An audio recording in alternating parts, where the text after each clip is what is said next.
Shalom saudara, selamat hari Minggu dan juga selamat tahun baru untuk kita semua. Sebagaimana Tuhan telah menyertai kita di sepanjang tahun 2021, kita percaya Tuhan yang sama, Ia juga yang akan menyertai kita sepanjang tahun ini. Amin. Mungkin kita nggak tahu apa yang akan terjadi ke depan, ya, dari COVID, pandemi, ekonomi, kita nggak tahu. Tapi satu yang kita percaya, bahwa Allah kita adalah Allah yang mencukupkan segala kebutuhan kita. Untuk itu, mari saya mengundang di awal tahun ini, mari kita naikkan ucapan syukur kita ke hadapan Tuhan. Mari kita tinggikan namanya. Amin. Mari sama-sama kita akan katakan lagu ini, Bapa Engkau sungguh baik. Bapa,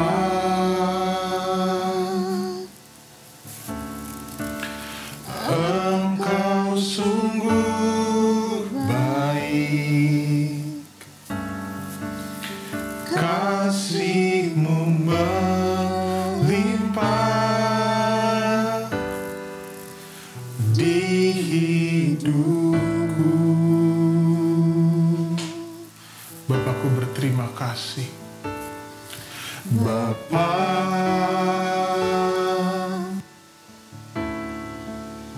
ku berterima kasih, berkat-Mu hari ini yang Kau sediakan bagiku.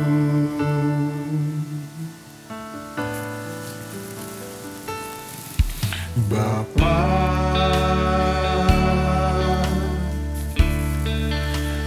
Engkau sungguh baik,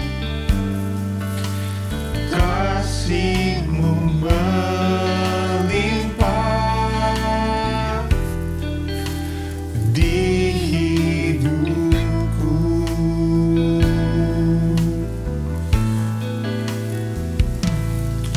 Bapa,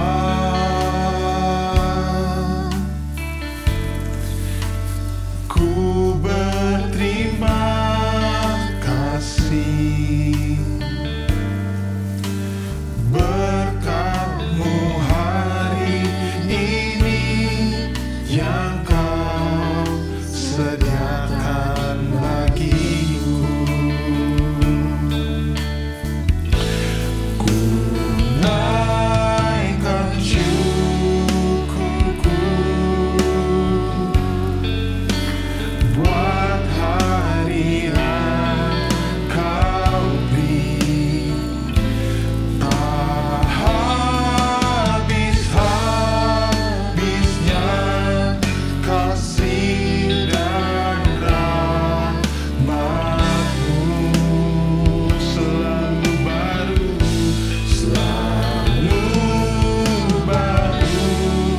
dan tak pernah terlambat pertolongan-Mu, besar setia-Mu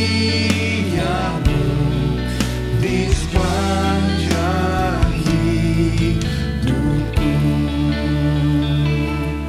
Oh, yes Lord. Mari kita nyanyikan lagu ini dari awal. Mari kita resapi setiap kata-kata. Bapa,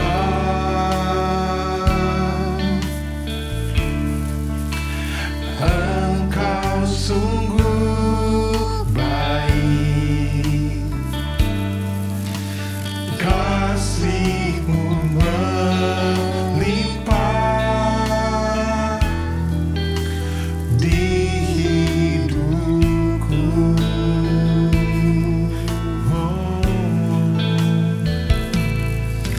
Bapa,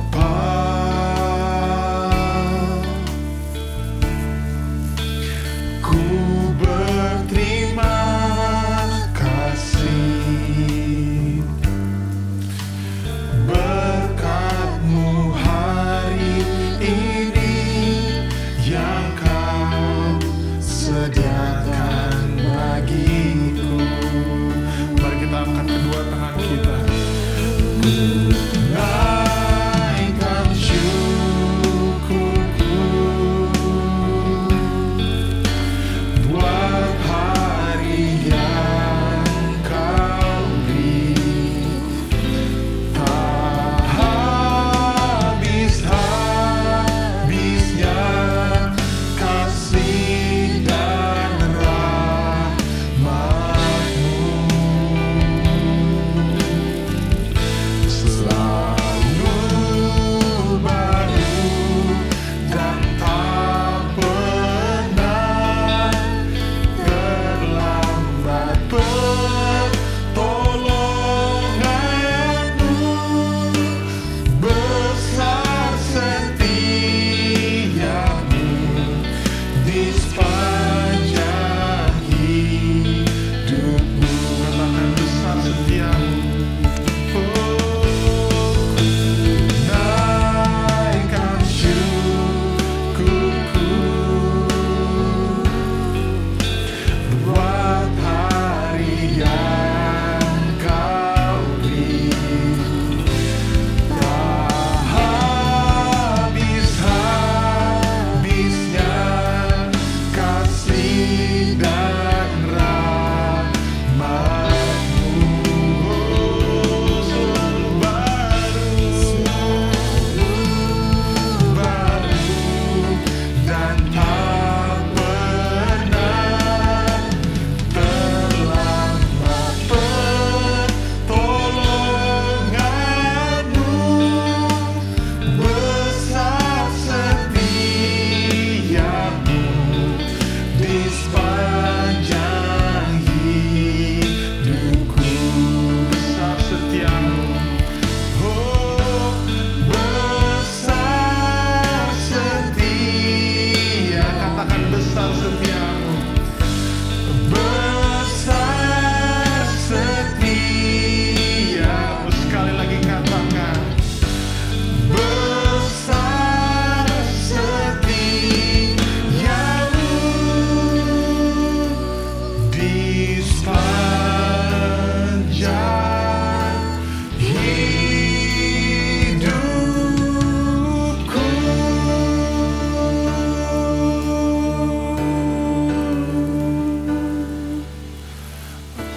Amin, amin. Benar ya Bapa, besar setiamu Tuhan di dalam kehidupan kami. Kau Bapa yang sangat baik Tuhan. Kau Bapa yang teramat baik Tuhan. Kami mengucap syukur Tuhan atas penyertaan-Mu Tuhan di tahun 2021. Kami sungguh merasakan penyertaan-Mu di sepanjang tahun kemarin Tuhan. Dan kami berdoa Tuhan, kiranya di tahun ini Engkau juga terus beserta dengan kami Tuhan. Pimpin setiap langkah kami Tuhan. Karena kami memerlukan Engkau Tuhan di dalam kehidupan kami Tuhan. Kami nggak tahu apa yang akan terjadi di tahun ini Tuhan. Tapi kami percaya kami memiliki Allah yang hidup. Kaulah Jehovah Jireh, Kau Allah yang mencukupkan segala kebutuhan kami.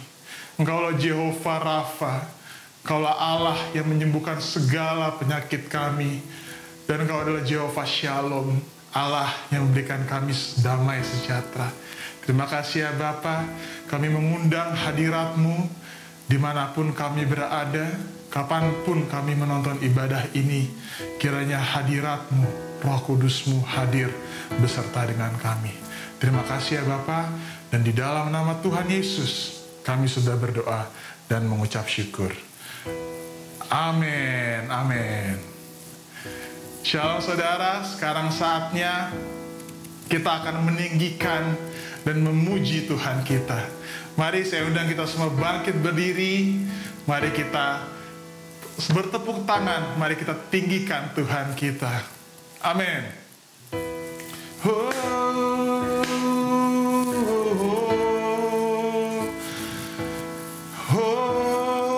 Katakan bersyukur kepada Tuhan karena Dia baik. Bersyukurlah kepada Tuhan sebab Dia baik, bahwasanya untuk selamanya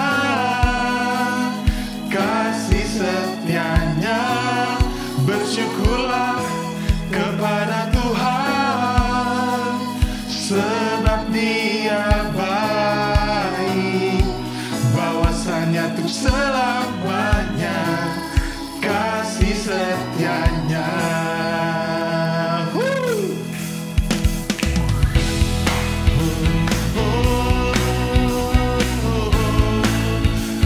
Mari kita angkat suara kita, mari kita tinggikan nama Tuhan.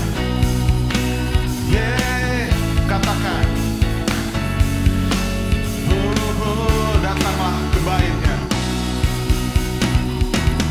Datanglah ke bait-Nya dengan hati bersyukur, ke dalam pelataran-Nya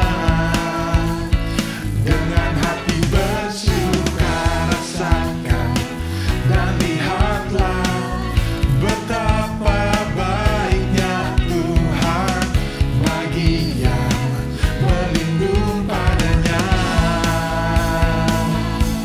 Akan bersorak-sorak, akan bersorak-sorak. Bersyukurlah, bersyukurlah kepada Tuhan, sebab Dia baik, bawasanya untuk selamanya, kasih setianya. Bersyukurlah kepada Tuhan, sebab Dia baik, bawasanya untuk selamanya, kasih setianya.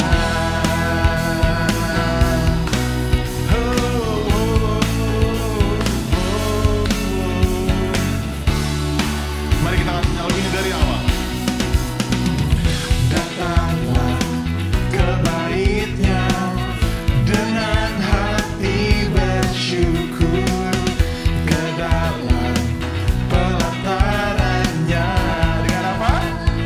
Dengan hati bersuka, rasakan dan lihatlah betapa baiknya Tuhan bagi yang berlindung padanya. Akan bersorak-sorai, akan bersorak-sorai. Bersyukurlah kepada Tuhan, sebab Dia baik, bawasanya untuk selamanya, kasih setianya. Bersyukurlah kepada Tuhan, sebab Dia baik, bawasanya untuk selamanya, kasih setianya. Oh, bersyukurlah kepada Tuhan, sebab Dia baik, bawasanya untuk selamanya, kasih setianya. Bersyukurlah kepada Tuhan, sebab Dia baik, bawasanya untuk selamanya, kasih setianya. Bawasanya, bawasanya untuk selamanya, bawasanya untuk selamanya, bawasanya untuk selamanya, kasih setianya. Mari kita katakan, bersyukurlah. Amin. Kita mengucap syukur karena Tuhan kita adalah Tuhan yang baik. Amin. Mari sekarang kita akan masuk ke firman Tuhan. Saya mengundang untuk kita semua, untuk kita siapkan hati kita. Mari kita menyembah Tuhan Allah kita tuh. Kami mengundang Roh Kudus-Mu untuk hadir ke dalam hati kita Tuhan. Kaulah Bapa yang kekal di dalam kehidupan kita. Kasih karunia-Mu itu sungguh kami rasakan Tuhan. Kami manusia yang berdosa, karena pengorbanan-Mu di atas kayu salib, Engkau telah menebus dosa-dosa kami. Mari kita nyanyikan lagu ini, Bapa yang kekal. Kasih yang sempurna telah ku terima darimu, bukan karena kebaikanmu, hanya oleh kasih karuniamu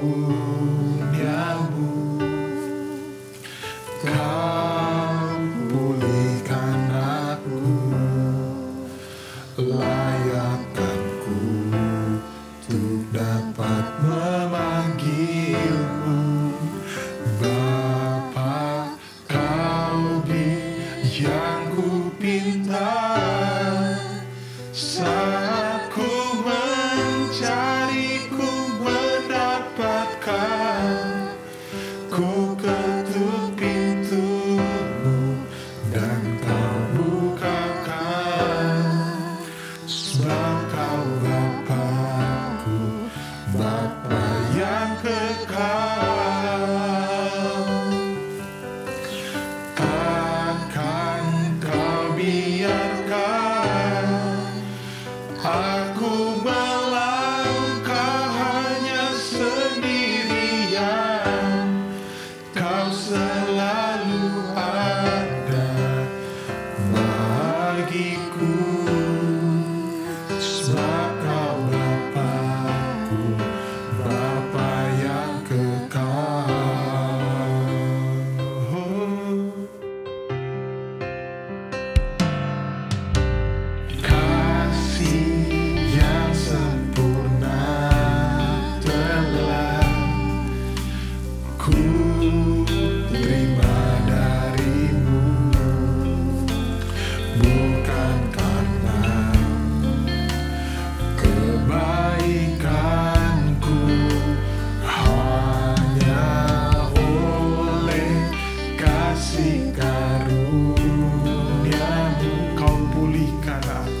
Haleluya, haleluya, haleluya.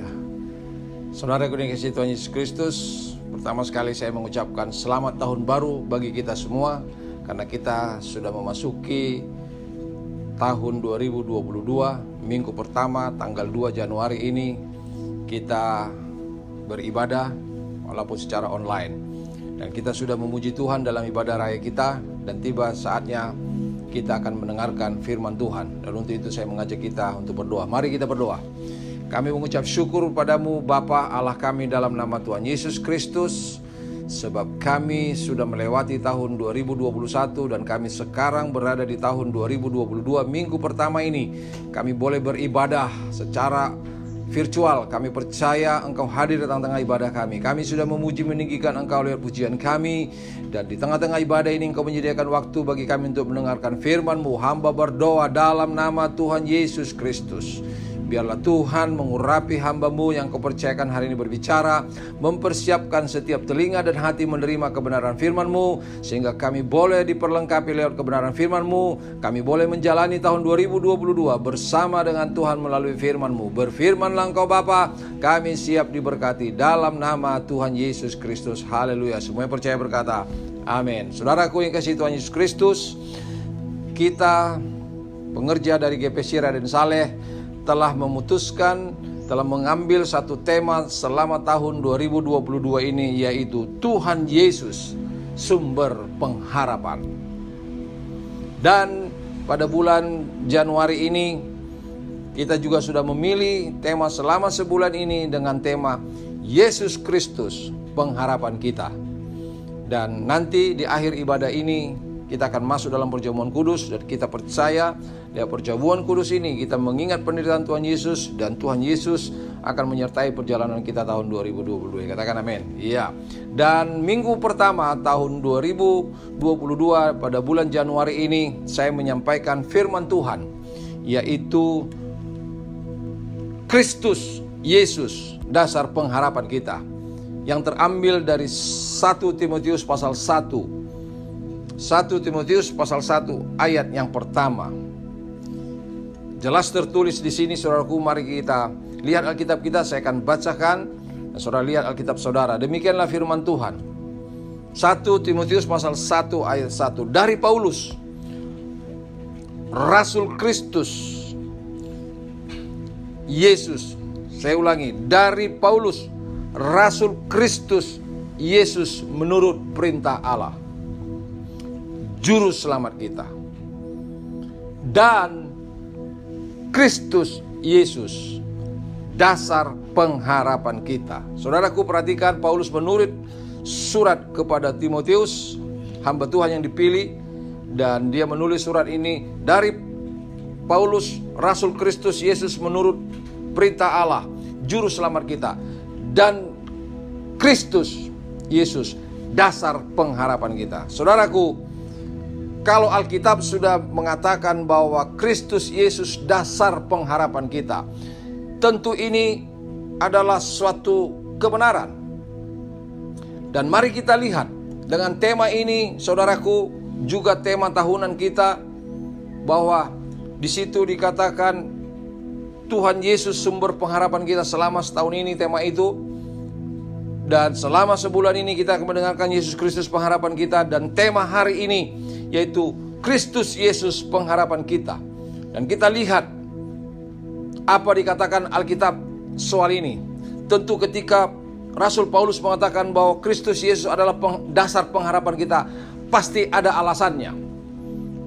Dan untuk itu mari kita lihat, saudaraku, supaya pengharapan kita di tahun 2022 ini kepada Yesus Kristus Tuhan kita. Nah, saya mencatat di sini, saudaraku, bahwa ada beberapa hal yang perlu kita lihat berkenaan dengan tema ini. Yang pertama, saya akan sampaikan apa alasan bahwa Yesus Kristus dasar pengharapan kita. Apa dasarnya, saudaraku? Dan kita akan lihat apa dikatakan Alkitab soal itu. Saya melihat di sini, saudaraku, ada 3 hal mengapa Yesus Kristus menjadi dasar pengharapan kita. Kita tidak tahu apa yang terjadi tahun 2022. Banyak orang memprediksi tahun 2022 akan menjadi tahun sulit, Tapi kita percaya bahwa berjalan bersama dengan Allah, bahwa kita mampu melakukan segala perkara-perkara yang besar. Amin. Ya. Jadi kalau saat ini firman Tuhan mengatakan Kristus Yesus adalah dasar pengharapan kita akan buktikan apa dikatakan Alkitab sehingga kita boleh berharap kepada Tuhan Yesus Kristus. Haleluya. Yang pertama, mari kita lihat saudaraku, bahwa Yesus berjanji, bahwa Yesus Kristus berjanji siapa yang datang kepadanya akan mendapat kelegaan dan ketenangan. Kita lihat Matius pasal 11 28 sampai 29. Matius pasal 11 ayat 28 sampai 29, demikianlah firman Tuhan. Marilah kepadaku semua yang letih, lesu, dan berbeban berat. Aku akan memberikan kelegaan kepadamu. Perhatikan, aku akan memberikan kelegaan kepadamu. Ayat 29-nya, pikullah yang kupasang dan belajarlah kepadaku, karena aku lemah lembut dan rendah hati, dan jiwamu akan mendapat ketenangan. Saudaraku, inilah janji Yesus Kristus. Siapa yang datang kepadanya, yang letih, yang lesu, yang berbeban berat karena masalah penyakit, masalah ekonomi, beban kita berat, datang kepada Tuhan, maka janjinya berkata bahwa kita akan diberikan kelegaan dan jiwa kita mendapat ketenangan. Katakan amin. Iya, kita akan menjalani tahun 2022 ini bersama dengan Tuhan. Kelegaan akan terjadi karena dasar pengharapan kita adalah Yesus Kristus. Saudaraku, kalau Yesus sudah berkata, mari datang kepadaku, mengapa kita tidak datang kepada Dia? Mengapa kita lari ke yang lain? Orang berpikir kalau dengan sudah lari ke yang lain, katakanlah menenangkan hati lewat minuman atau lewat apa saja, ke kafe atau lewat ketenangan dunia ini. Saya mau katakan itu bukan jawaban. Dia, karena jawaban yang sesungguhnya adalah Yesus. Karena Dia dasar pengharapan kita, saudaraku.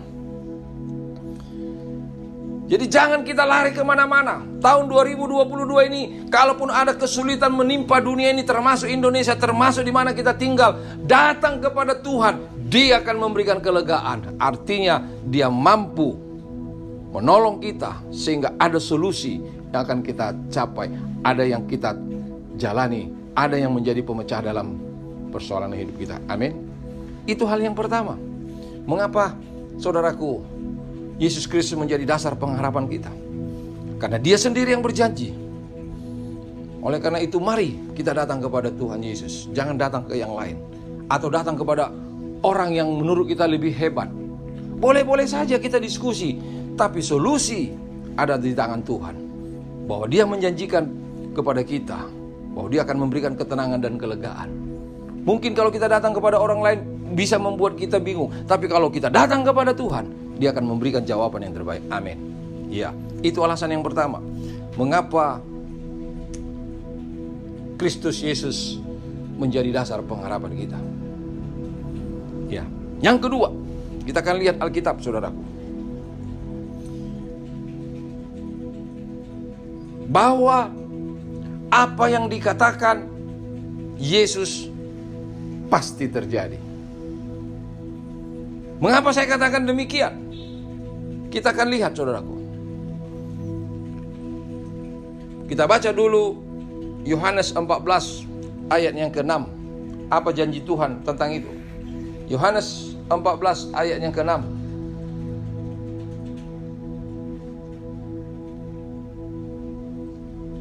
Yesus berkata, ya, perhatikan. Kata Yesus kepadanya, akulah jalan dan kebenaran dan hidup. Perhatikan, Yesus berkata, akulah jalan, kebenaran dan hidup. Tidak ada sampai kepada, dikatakan, tidak ada seorang pun yang datang kepada Bapa kalau tidak melalui aku. Kita lihat bahwa Yesus mengatakan Dia adalah kebenaran. Artinya apa? Yesus adalah seorang yang benar.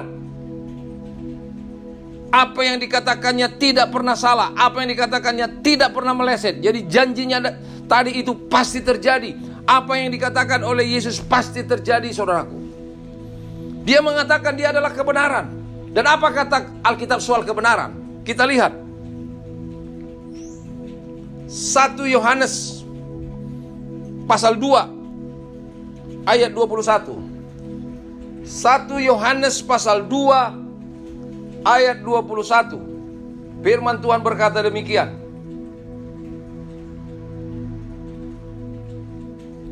Ayat 21. Aku menulis kepadamu bukan karena kamu tidak mengetahui kebenaran, tetapi justru karena kamu mengetahuinya, dan karena kamu juga mengetahui bahwa tidak ada dusta yang berasal dari kebenaran. Tidak ada dusta yang berasal dari kebenaran. Jadi kalau Yesus berkata bahwa dia adalah kebenaran, maka dia tidak pernah berdusta. Apa yang dikatakannya terjadi. Saudara boleh selidiki dalam Alkitab.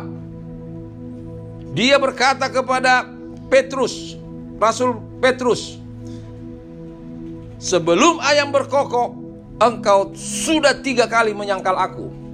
Belum terjadi, tapi dia berkata, terjadi, saudaraku. Dan dia juga berkata kepada Yudas Iskariot, bahwa dialah yang akan menyerahkan Yesus ke tangan para tentara-tentara Yahudi yang mau menangkapnya. Terjadi. Dia juga berkata kepada murid-muridnya, pergilah, di sana ada keledai muda, bawalah itu kepadaku. Seminggu sebelum Yesus, saudaraku, untuk disalibkan, dia naik keledai. Dan ternyata betul, tertambat, diambil, saudaraku. Dikata juga kepada Petrus, pergilah memancing, dapat ikan itu, ada uang di dalamnya, ambil itu, bayar pajak untuk kita. Terjadi. Jadi kalau Yesus berjanji, saudaraku, datang kepadaku, mari kita datang kepada dia, karena dia adalah kebenaran. Itulah dasar pengharapan kita, saudaraku, bahwa tidak ada dusta di dalam kebenaran. Dan Yesus berkata dialah kebenaran itu. Oleh karena itu, saudaraku, mari, bahwa Yesus adalah pengharapan kita. Betul-betul firman Tuhan berkata, tidak ada yang tahu tentang soal hari esok. Ya, Yakobus 4 ayat 14. Tidak ada yang tahu soal hari esok. Tapi Yesus juga berkata dalam Matius pasal 6 ayat 34, jangan khawatir akan hari esok, sebab hari esok punya kesusahan sendiri. Oleh karena itu, saudaraku dikasihi Tuhan Yesus Kristus, baiklah kita menyongsong tahun 2022 ini. Ada 363 hari lagi yang akan kita jalani. Sekarang tanggal 2, 365 tahun. Dan kita akan menjalani itu bersama dengan Tuhan Yesus Kristus yang menjadi pengharapan kita. Kita berharap bahwa Tuhan akan menyertai, akan menolong, akan memberkati kehidupan kita sekalipun kesulitan datang. Walaupun kita mengalami sesuatu yang tidak enak, tapi kita percaya waktu Tuhan pasti yang terbaik. Amin. Haleluya, saudaraku. Itu, saudaraku, dikatakan di dalam Alkitab bahwa dia adalah kebenaran itu, saudaraku. Yang ketiga, ya, mengapa Kristus Yesus menjadi dasar pengharapan kita? Mari saya ajak dulu kita membaca di dalam Matius pasal 28. Matius pasal 28 ayat yang ke-18. Alkitab berkata demikian.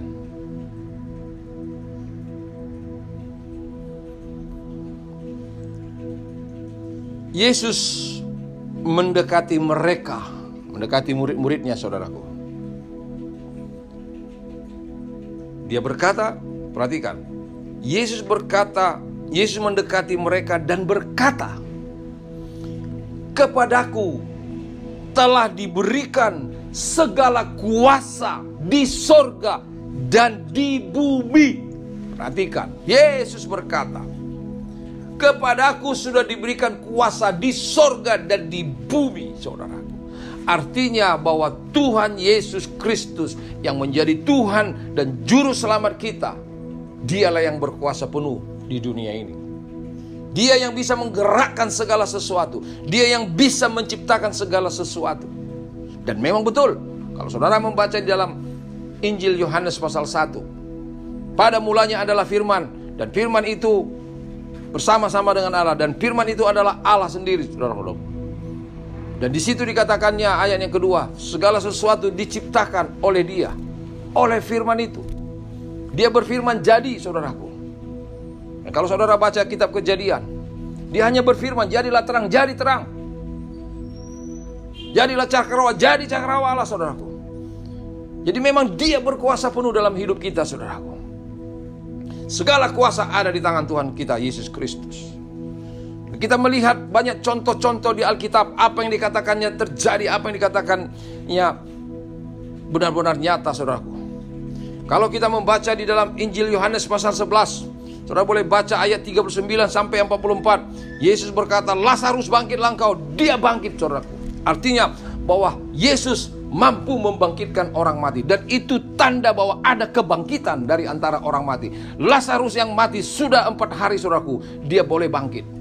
Dan kita orang yang mati nanti, saudaraku, orang-orang tua kita, saudara kita yang lain yang sudah mati, dia akan bangkit kembali, akan mendapatkan kehidupan yang kekal yang dijanjikan oleh Tuhan. Karena memang Dia berkuasa penuh.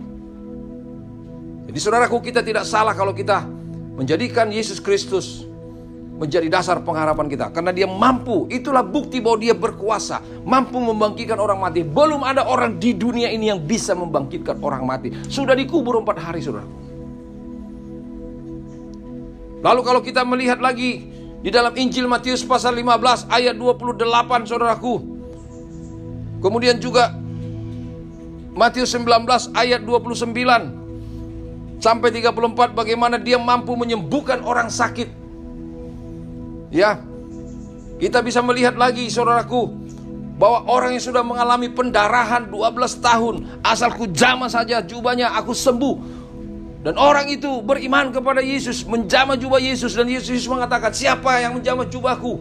Ada kuasa yang mengalir. Terjadi, saudaraku. Luar biasa, Dia mampu menyembuhkan orang sakit. Dia berkuasa. Adakah di antara kita yang saat ini sedang sakit? Mari datang kepada Tuhan. Dia akan memberikan kelegaan. Dan Dia berjanji bahwa Dia mampu menyembuhkan setiap kita yang percaya kepadanya. Haleluya, katakan amin. Apakah kita punya masalah soal ekonomi kita? Mari datang kepada Tuhan. Apa kita masalah dengan jodoh kita? Mari datang kepada Tuhan. Apa kita masalah dengan keluarga kita? Mari datang kepada Tuhan. Tuhan mampu menolong kita dan memberkati kita. Katakan amin. Ya, haleluya. Kalau kita membaca juga di dalam Yohanes pasal 2 ayat 1 sampai 11, bagaimana Tuhan Yesus menjadikan air menjadi anggur, saudaraku. Luar biasa. Mana ada orang di dunia ini bisa menjadikan air biasa dari bak lagi, saudaraku, dari gentongan itu diambil menjadi anggur disajikan. Luar biasa. Bayangkan, mukjizat terjadi.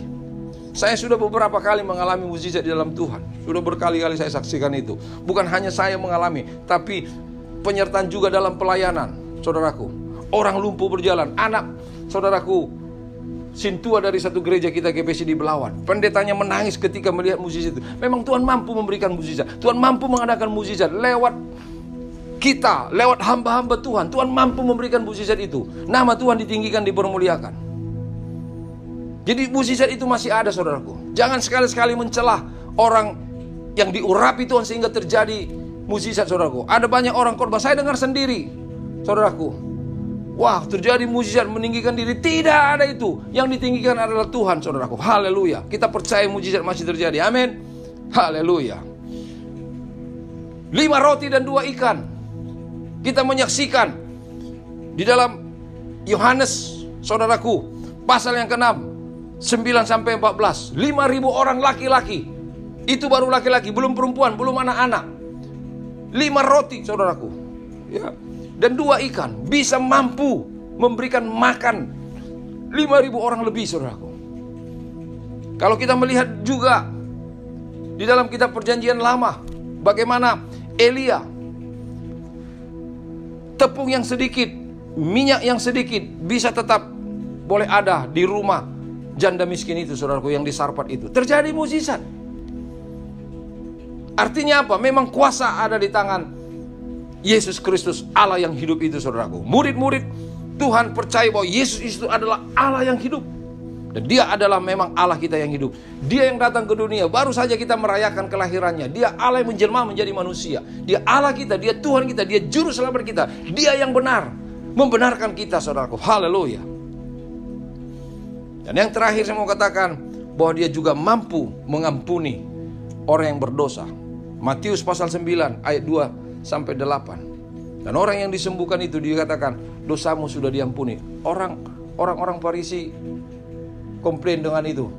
Tapi Yesus memang mengatakan bahwa anak manusia mampu atau bisa mengampuni orang, saudaraku. Saudara boleh baca itu. Matius pasal 9 ayat 2 sampai 8. Saya yakin dan percaya, saudaraku, itulah alasan, saudaraku, mengapa ya Yesus Kristus dasar pengharapan kita. Ada 3 alasan. Yang pertama, dia berjanji, yaitu datang kepadanya dia akan memberikan kelegaan dan ketenangan. Kemudian apa yang dikatakannya pasti benar, dan segala kuasa ada di tangannya. Itulah yang dikatakan Alkitab menjadi dasar pengharapan kita, saudaraku. Oleh karena itu, mari kita jadikan Yesus Kristus menjadi dasar pengharapan kita, saudaraku. Nah, yang kedua, kita akan masuk, saudaraku. Apa yang perlu atau yang penting kita harapkan dari Yesus Kristus di dalam kehidupan kita ini, saudaraku? Apa yang perlu kita harapkan dari Yesus Kristus, saudaraku? Ada 2 hal. Saya bagi, saudaraku, 2 hal. Yang pertama, yaitu yang kita harapkan dari Tuhan, pemeliharaannya atas hidup kita. Ya, pemeliharaannya atas hidup kita yang sekarang ini, yang sedang kita jalani. Itulah yang perlu kita harapkan, saudara. Ada hal yang kedua nanti saya akan jelaskan, saudara. Yang pertama, apa yang perlu kita harapkan dari Yesus Kristus, yaitu pemeliharaannya atas hidup kita yang sekarang ini. Dan Yesus berjanji, dia datang, saudaraku, untuk kita mempunyai hidup dan hidup yang berkelimpahan.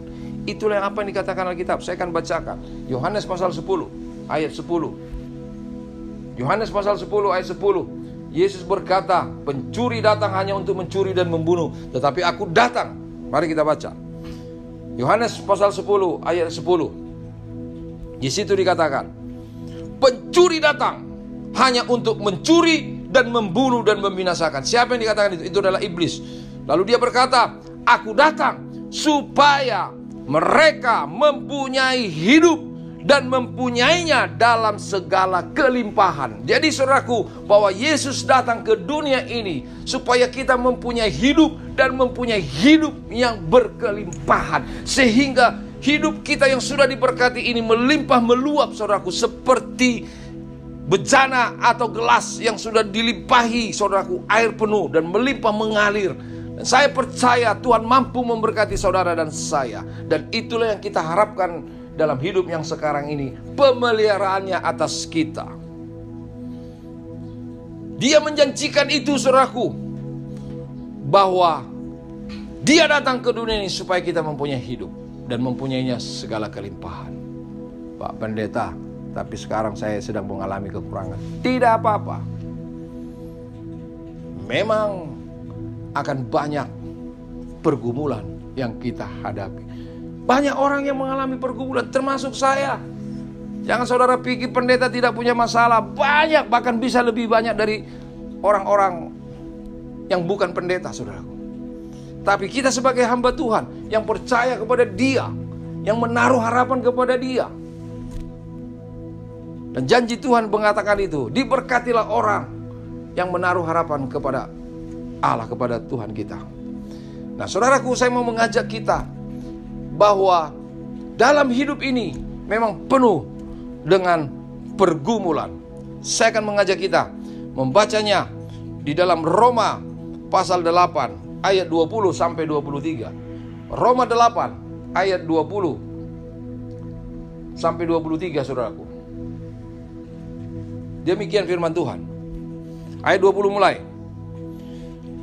Karena seluruh makhluk telah ditaklukkan kepada kesia-siaan, bukan oleh kehendaknya sendiri, tetapi oleh kehendak Dia yang telah menaklukkannya. Tetapi dalam pengharapan, perhatikan, kita yang menaruh harapan ini, dalam pengharapan, karena makhluk itu sendiri juga akan dimerdekakan dari perbudakan kebinasaan dan masuk ke dalam kemerdekaan kemuliaan anak-anak Allah. Sebab kita tahu bahwa sampai sekarang segala makhluk sama-sama mengeluh dan sama-sama merasa sakit bersalin. Dan bukan hanya mereka saja, tetapi kita yang telah menerima karunia sulung roh, kita juga mengeluh dalam hati kita sambil menantikan pengangkatan sebagai anak, yaitu pembebasan tubuh kita. Itulah pergumulan yang kita jalani dalam hidup ini, saudaraku. Alkitab mencatat bukan hanya orang lain, tetapi kita yang sudah menjadi anak sulung, yang diangkat menjadi anak-anak Allah, saudaraku. Kita juga dalam pergumulan. Itulah realitas hidup. Siapa yang tidak mengalami? Mari kita introspeksi diri. Siapa yang tidak mengalami pergumulan hidup? Banyak. Tetapi justru lewat dalam kelemahan itulah dikatakan Paulus, aku menjadi kuat. Itulah menjadi pembuktian kita. Kita tetap kuat dalam pengharapan. Haleluya. Di dalam hidup ini, itulah suatu realitas hidup kita, saudaraku. Penuh dengan pergumulan. Dan kita tahu bahwa iblis sampai sekarang terus berusaha untuk menjatuhkan semua anak-anak Tuhan supaya sama nasibnya dengan dia. Itulah yang dikatakan Alkitab di dalam 1 Petrus 5 ayat 8. Saya akan bacakan 1 Petrus 5 ayat 8, saudaraku. Perhatikan baik-baik. Firman Tuhan ini luar biasa. Ini peringatan bagi saudara dan saya. 1 Petrus 5 ayat 8. Petrus berkata demikian. Sadarlah dan berjaga-jagalah lawanmu. Dikatakan, si iblis berjalan keliling sama seperti singa yang mengaum-ngaum dan mencari orang yang dapat ditelannya. Sadar bahwa iblis terus berjalan untuk mencari orang yang dapat ditelannya. Tapi ayat 9, Petrus berkata, ayat 9, lawanlah dia dengan iman yang teguh. Lawan dia, saudaraku. Haleluya. Dengan iman yang teguh, saudaraku. Sebab kamu tahu bahwa semua saudaramu di seluruh dunia menanggung penderitaan yang sama. Haleluya. Punya pergumulan yang sama, saudaraku. Tapi kita lawan dengan iman. Petrus sudah mengalami ini, saudaraku. Saya akan mengajak kita, apa yang dialami oleh Petrus, dan dia sekarang menulis surat itu, saudaraku, kepada anak-anak Tuhan dalam 1 Petrus tadi, saudaraku. Mari kita lihat di dalam Injil Lukas pasal 22. Injil Lukas pasal 22 ayat 31 dan 32. Inilah pengalaman Petrus, saudaraku.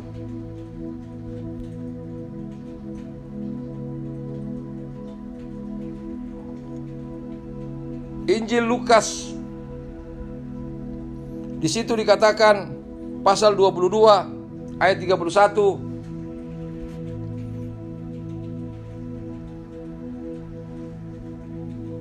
Dan 32, saudaraku, kita perhatikan.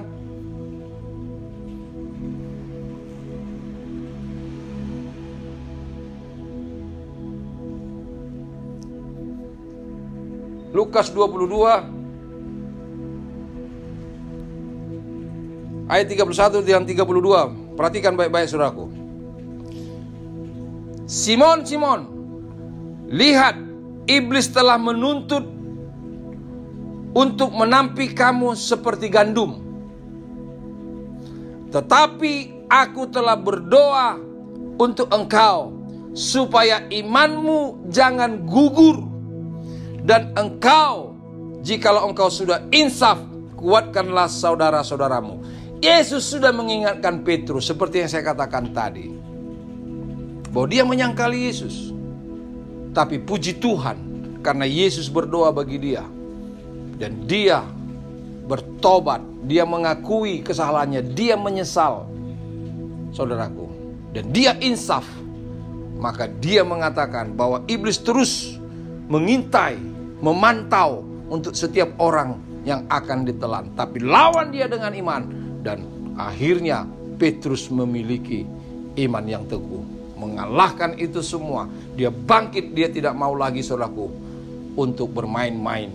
Karena dia sudah melihat, menyaksikan bagaimana Yesus mengorbankan dirinya dan mati, bangkit dari kematian itu, bertemu dengan dia, berbicara dengan murid-murid, dan menyaksikan Yesus naik ke surga dan berjanji akan datang kembali. Itulah yang membuat semangat hidupnya. Dan mari itu juga yang kita jadikan, bahwa Yesus sudah mati untuk menggantikan dosa kita. Dia bangkit, menyatakan bahwa ada kebangkitan yang akan kita miliki. Dia hidup, saudaraku, dan dia naik ke surga, dan dia akan datang kembali untuk menjemput saudara dan saya. Katakan amin. Haleluya. Saudaraku, itulah yang menjadi pergumulan kita. Walaupun janji Tuhan dia datang untuk supaya kita memiliki hidup, dan memilikinya hidup yang berkelimpahan, saudaraku. Kita punya pergumulan. Petrus sudah mengalaminya, saudaraku. Jadi jangan sampai imanmu gugur dalam perjalanan ini. Jangan sampai, jangan melemah. Soal pandemi yang terjadi, jangan melemah. Soal ekonomi yang merosot, bukan hanya kita saja, banyak orang di luar sana. Tapi kita syukuri sampai saat ini kita bisa hidup. Dan kita bisa hidup bagaimana pertolongan Tuhan. Oleh karena itu, saudaraku, mari, supaya jangan iman kita gugur. Karena kita percaya bahwa memang Yesus Kristus adalah pengharapan kita, saudaraku. Bukankah firman Tuhan yang begitu populer bagi kita anak-anak Tuhan, bahwa tidak ada kamus bagi kita orang yang percaya terjadi suatu kebetulan. Tidak ada. Karena Allah bekerja di dalamnya. Itulah firman Tuhan mengatakan Roma 8 ayat 28. Kita tahu bahwa Allah turut bekerja dalam segala sesuatu untuk mendatangkan kebaikan bagi orang yang mengasihi dia, yang dipanggil sesuai dengan rencana Allah. Allah mengasihi saudara dan kita mengasihi Allah kita. Dan dia telah panggil kita, saudaraku. Oleh karena itu, mari kita terus semangat menjalani tahun 2022 ini. Sekalipun kita masih ibadah online, dan kita berharap segera kita akan masuk dalam ibadah secara offline. Kita berdoa untuk itu.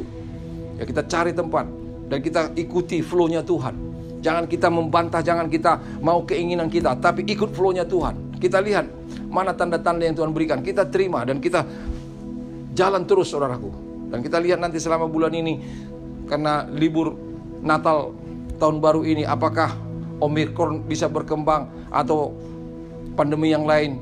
Ya, kita berharap itu terus menurun dan kita bisa beribadah, saudaraku, secara offline. Katakan amin. Ya, kita siap untuk itu, saudaraku. Haleluya. Pencobaan yang kita alami itu, Petrus berkata di dalam 1 Petrus pasal 1 ayat 5 dan 7, bahwa pencobaan yang kita alami itu adalah untuk memurnikan iman kita. Iya, saudara boleh baca itu dalam Alkitab. Karena waktu kita terbatas, karena kita nanti akan ada perjamuan kudus, saudaraku. Dan Ayub juga mengatakan bahwa Allah memperhatikan manusia dan mengujinya. Ayub pasal 7 ayat 17 sampai 18. Haleluya. Sekarang kita masuk. Pengharapan apa yang kita harapkan dari Tuhan kita Yesus Kristus? Yang pertama tadi, pengharapan kita dalam hidup kita yang sekarang ini. Yang kedua, yang terakhir, saudaraku, pengharapan kita apa? Yaitu beroleh hidup yang kekal. Bukan hanya hidup yang sekarang ini, saudaraku. Bahwa di dalam 1 Korintus juga di situ dikatakan bahwa Yesus Kristus, ya, pengharapan kita itu apa yang kita harapkan dalam hidup yang sekarang dan juga yang akan datang. Saya akan bacakan dulu 1 Korintus pasal 15 ayat 19. 1 Korintus pasal 15 ayat 19. 1 Korintus pasal 15 ayat 19 dikatakan demikian, saudaraku. Jikalau kita hanya dalam hidup ini saja menaruh pengharapan pada Kristus, maka kita adalah orang-orang yang paling malang dari segala manusia. Jadi jangan hanya dalam hidup yang sekarang ini kita menaruh harapan, tapi hidup yang akan datang, yaitu hidup yang kekal. Inilah poin yang kedua mau sampaikan kepada kita. Pengharapan apa yang kita perlukan dalam hidup kita ini. Yang pertama dalam hidup yang sekarang ini ya, tetapi yang kedua yaitu bahwa kita berharap, saudaraku, beroleh hidup yang kekal. Yohanes 3 ayat 16 firman Tuhan berkata, karena begitu besar kasih Allah terhadap dunia ini, sehingga ia mengaruniakan anaknya yang tunggal, supaya setiap orang yang percaya kepadanya tidak binasa, melainkan beroleh hidup yang kekal. Itulah pengharapan kita dalam Yesus. Siapa yang percaya kepadanya tidak binasa, tidak masuk ke neraka, tapi memperoleh hidup yang kekal selama-lamanya. Katakan amin. Iya.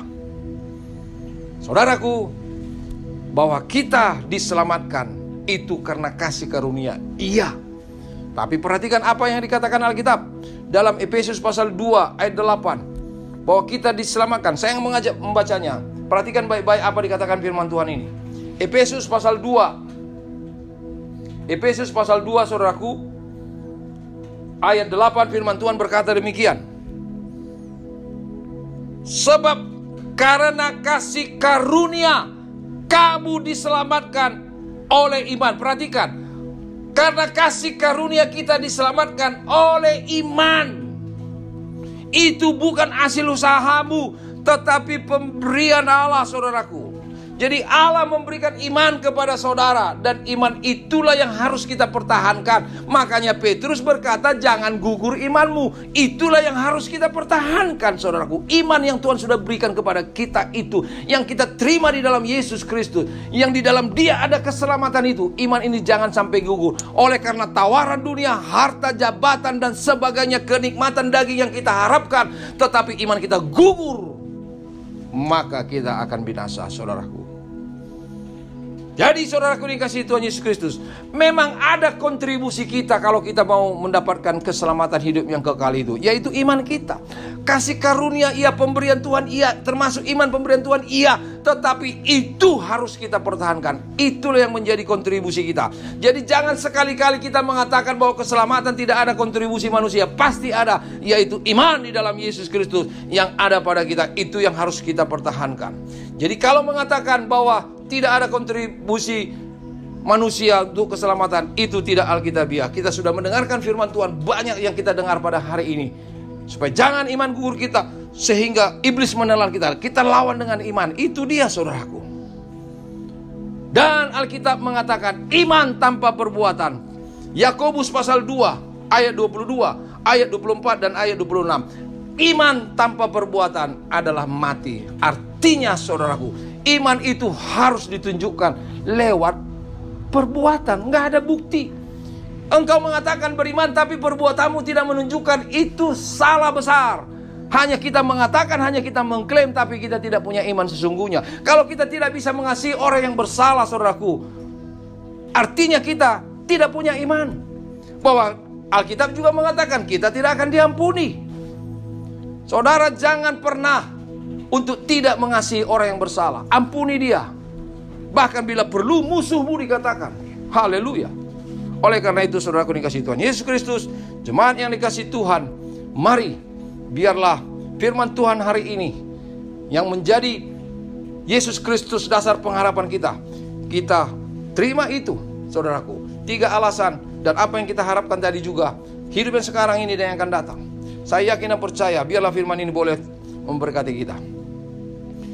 Dan kita akan masuk, saudaraku, sebentar nanti untuk perjamuan kudus. Oleh karena itu, mari saudaraku, periksalah apakah kita masih memiliki iman yang kuat. Soal ibadah kita, kesetiaan kita kepada Tuhan, motivasi kita, tingkah laku kita, pekerjaan kita, pelayanan kita.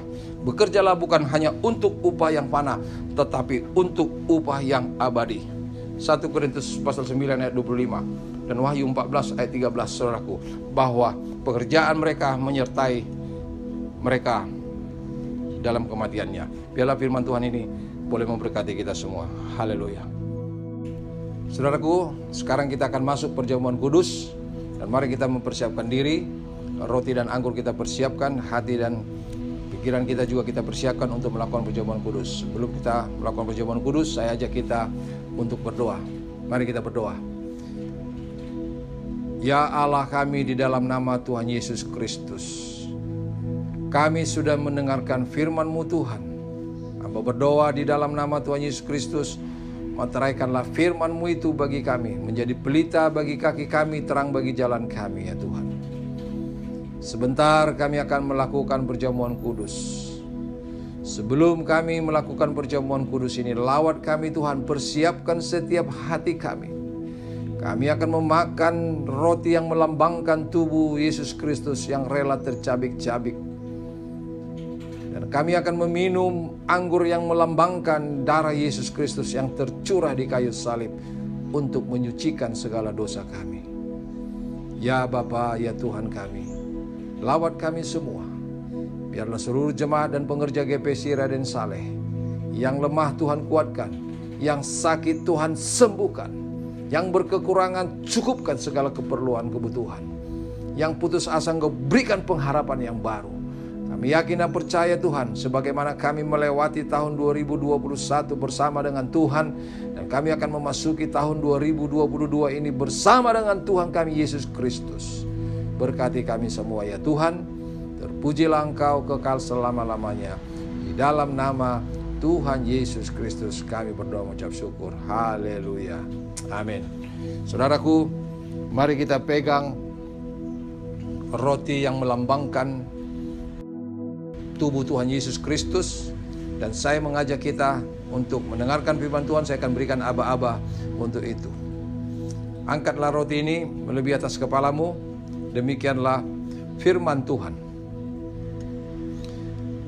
Sebab apa yang telah kuteruskan kepadamu telah aku terima dari Tuhan, yaitu bahwa Tuhan Yesus pada malam waktu ia diserahkan mengambil roti, dan sesudah itu ia mengucap syukur atasnya. Ia memecah-mecahkannya dan berkata, inilah tubuhku yang diserahkan bagi kamu. Berbuatlah ini menjadi peringatan akan aku. Mari kita makan roti yang melambangkan tubuh Yesus Kristus Tuhan kita. Haleluya. Dalam nama Yesus.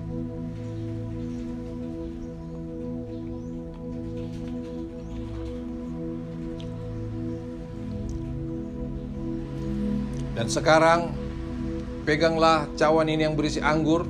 Angkatlah melebihi atas kepalamu saudara. Demikianlah firman Tuhan. Demikian juga ia mengambil cawan sesudah makan, lalu berkata, cawan ini adalah perjanjian baru yang dimeteraikan oleh darahku. Perbuatlah ini setiap kali kamu meminumnya menjadi peringatan akan aku. Dalam nama Tuhan Yesus Kristus. Haleluya. Sekarang saudaraku, naikkanlah doamu, ucapan syukurmu.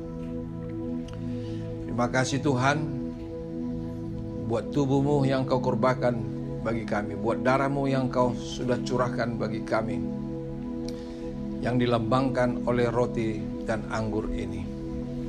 Kami sudah memakan tubuhmu dan meminum darahmu, yang artinya engkau ada di dalam kehidupan kami ya Tuhan. Lawat kami semua, jamah kami semua. Hamba berdoa dalam nama Tuhan Yesus Kristus.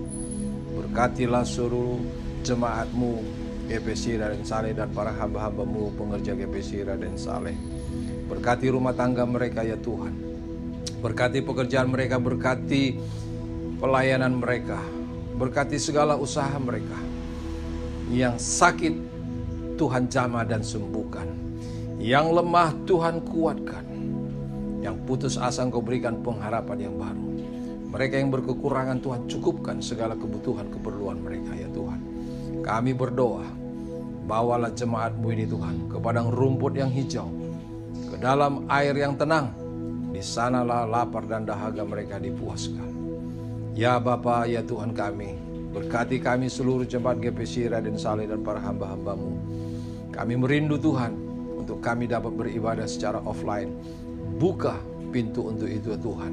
Kami yakin dan percaya waktu yang terindah Kau berikan bagi kami untuk beribadah secara offline. Terima kasih Bapa. Terpujilah Engkau kekal selama-lamanya.